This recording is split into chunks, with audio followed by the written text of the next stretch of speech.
അതായത് നമ്മൾ ഉഴുന്നുവട ഉണ്ടാക്കാനായിട്ട് നമ്മൾ അരച്ച് വെച്ച ഉഴുന്നിൻ്റെ മാവാണ് കേട്ടോ.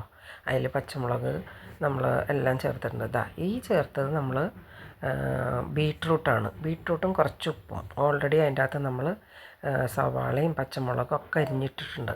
അപ്പോൾ കുറച്ച് മാവിൽ മാത്രം ഞാനിങ്ങനെ ഒന്ന് ഉണ്ടാക്കി നോക്കിയതാണ് കേട്ടോ.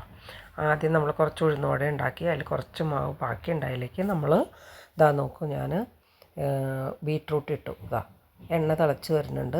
അതിലേക്ക് ഒരു 2-3 എണ്ണം ഒന്ന് ഉണ്ടാക്കി നോക്കാമെന്ന് വെച്ചാൽ ഒന്ന് പരീക്ഷിച്ചതാണ്. പക്ഷേ പരീക്ഷണം അടിപൊളിയായിരുന്നു. നല്ല ടേസ്റ്റാണ്, സൂപ്പർ ടേസ്റ്റാണ് ഇതിന്.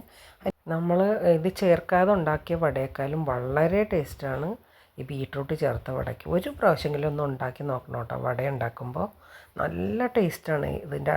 അത് കടിക്കുമ്പോൾ ഒരു മധുരമൊന്നുമല്ല, നല്ല ടേസ്റ്റാണ് നമുക്ക് കേട്ടോ. അപ്പം ഞാൻ ബാക്കി ഉണ്ടായ മാവ് വെച്ചിട്ട് സൂപ്പറായിട്ട് വട ഉണ്ടാക്കിയിട്ടുണ്ട്. അത് നമ്മൾ ചട്നിയും കൂട്ടി അങ്ങോട്ട് കഴിക്കാം. അടിപൊളി ടേസ്റ്റാണ് കേട്ടോ.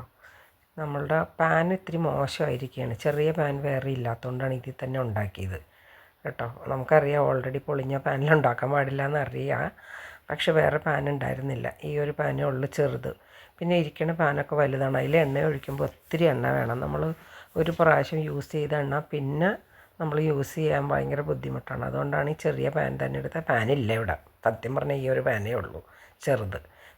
നമ്മുടെ വടയൊന്ന് നോക്കിക്കേ, ഈ കളറാണ്. പക്ഷേ നമ്മൾ ഈ വട എടുക്കുമ്പോൾ അത് മുരിഞ്ഞ് കഴിയുമ്പോൾ സാധാ വടയുടെ പോലെയാണെങ്കിൽ ഒരു ഇത്തിരി കളർ ചേഞ്ച് ഉണ്ട്. പക്ഷെ നല്ല ടേസ്റ്റാണ് കേട്ടോ, ഭയങ്കര ടേസ്റ്റാണ് വടയ്ക്ക്. ഞങ്ങൾ മറ്റേ വടയും കൂടെ ഉണ്ടാക്കിയായിരുന്നു. ആ വടയേക്കാളും നല്ല ക്രിസ്പി ആയിട്ടും ടേസ്റ്റും ആയിട്ടുണ്ടായത് ഈ വടയാണ്. അപ്പോൾ എപ്പോഴെങ്കിലും ഇങ്ങനെയൊന്ന് ട്രൈ ചെയ്ത് നോക്കൂ കേട്ടോ. അപ്പോൾ വീഡിയോ ഇഷ്ടപ്പെട്ടാൽ കമൻറ്റ്, ലൈക്ക് ഒക്കെ തരാൻ നിങ്ങളാരും മറക്കരുത്. അപ്പോൾ നമ്മുടെ വട ഒരു 6-7 ഞാൻ ഈ ബീട്രൂട്ട് ചേർത്തത് 6-7 ഉള്ളൂ. നോർമൽ വട വേറെ ഉണ്ടാക്കിയിട്ടുണ്ട്. അപ്പോൾ അതിൻ്റെ മാവിലേക്ക് ഒരു പരീക്ഷണാടിസ്ഥാനത്തിൽ ചെയ്തതാണ്. സൂപ്പറായിരുന്നു. ഞാൻ ആ വടയാണ് 6 കഴിച്ചത് കേട്ടോ. സൂപ്പർ 6 വടയും ഞാൻ കഴിച്ചു. അപ്പോൾ എപ്പോഴെങ്കിലും ഒന്നും നിങ്ങൾ ട്രൈ ചെയ്ത് നോക്കാം കേട്ടോ.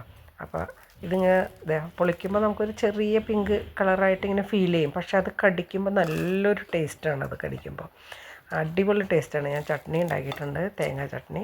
അപ്പോൾ അത് കൂട്ടി കഴിക്കുമ്പോൾ വളരെ ടേസ്റ്റാണ്. അപ്പോൾ വീഡിയോ ഇഷ്ടപ്പെട്ടാൽ എപ്പോഴും ഞാൻ പറയണ പോലെ ചാനൽ സബ്സ്ക്രൈബ് ചെയ്യാൻ മറക്കരുത്. അതിനോടൊപ്പം തന്നെ ഇഷ്ടപ്പെട്ടാൽ കമൻറ്റ്, ലൈക്കൊക്കെ തരാൻ ഒട്ടും മടിക്കരുത് കേട്ടോ. അപ്പോൾ ഇതുപോലെ എല്ലാവരും ഒക്കെ ഒന്ന് ഉണ്ടാക്കി നോക്കും. ഞാനിങ്ങനെ വീഡിയോയ്ക്ക് വേണ്ടി ഉണ്ടാക്കാറുണ്ട്. പക്ഷെ അതിലുണ്ടാക്കുമ്പോൾ വളരെ ടേസ്റ്റുമാണ്. Okay, bye, see U.